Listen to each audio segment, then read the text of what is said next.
Crois à Jésus-Christ et répands-toi, tu auras la vie éternelle. Jésus dit que Jean-Baptiste, c'est le plus grand des prophètes. Jean-Baptiste est plus grand que Moïse, plus grand qu'Élie, qu'Abraham, Élisée. En fait, Élie, Élisée sont des prophètes qui ont fait des grands miracles inégalés. Mais Jean-Baptiste n'a jamais fait de miracle. En fait, quand Jean-Baptiste a prêché le plus grand message pour tous les hommes, le message de repentance que Jean-Baptiste a prêché. Soyons des Jean-Baptiste. Même Jésus a prêché le message de repentance. Lorsque tu regardes Matthieu 4, verset 17, répandez-vous par le royaume de Dieu proche. Même dans les Actes des Apôtres, acte 3, verset 19, changez donc d'attitude et convertissez-vous pour que vos péchés soient effacés. En fait, c'est le monde qui choisit l'enfer parce que la parole nous dit, faisons un choix, soit le paradis, soit l'enfer. L'enfer appartient au diable, mais le paradis appartient à Jésus-Christ. Tout le péché partira en enfer. Tous les péchés qui ne se répandent pas de leur péché partiront en enfer avec le diable là-bas.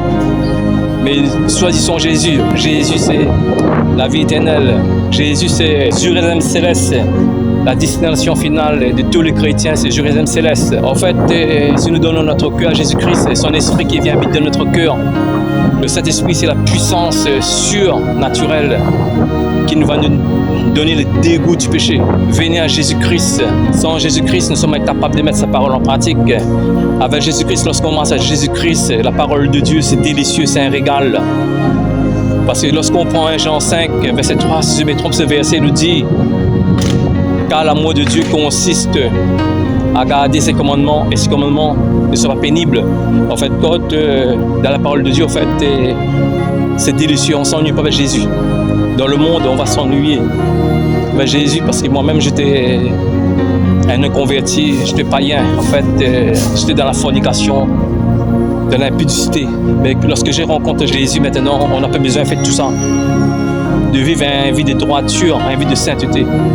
C'est Jésus qui produit en nous la sainteté. Le message de Jésus, c'est répentez-vous, répentez-vous, venez à Jésus-Christ, c'est lui qui nous pardonne de tous nos péchés. Venez à Jésus-Christ, c'est lui qui pardonne tous nos péchés. Sans Jésus-Christ, on ne peut rien faire. Venez à Jésus-Christ. Même dans la Bible, la cigarette ne sauvera pas. La cigarette, c'est un péché pour le Seigneur. Jésus-Christ, il détruit le temple de Dieu. Mais Jésus-Christ est miséricorde pour nous pardonner. Que ce soit la drogue, la cigarette, tout ça, c'est détruire le temple de Dieu. Tant que nous sommes dans le péché, le péché appartient au diable. Le diable a sa main sur nous lorsque nous sommes dans le péché. Lorsqu'on abandonne le péché, Jésus a sa main sur nous.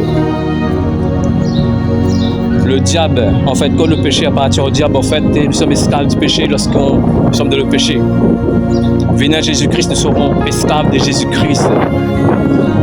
Venez à Jésus-Christ, arrêtez toutes ces ténèbres, tous ces mensonges, tous ces vols, toutes ces fornications qui viennent de l'œuvre du ténèbre. Sois béni, Jésus-Christ vous aime, mettez votre vie en règle avec Jésus-Christ et il est prêt de vous pardonner. Amen, alléluia.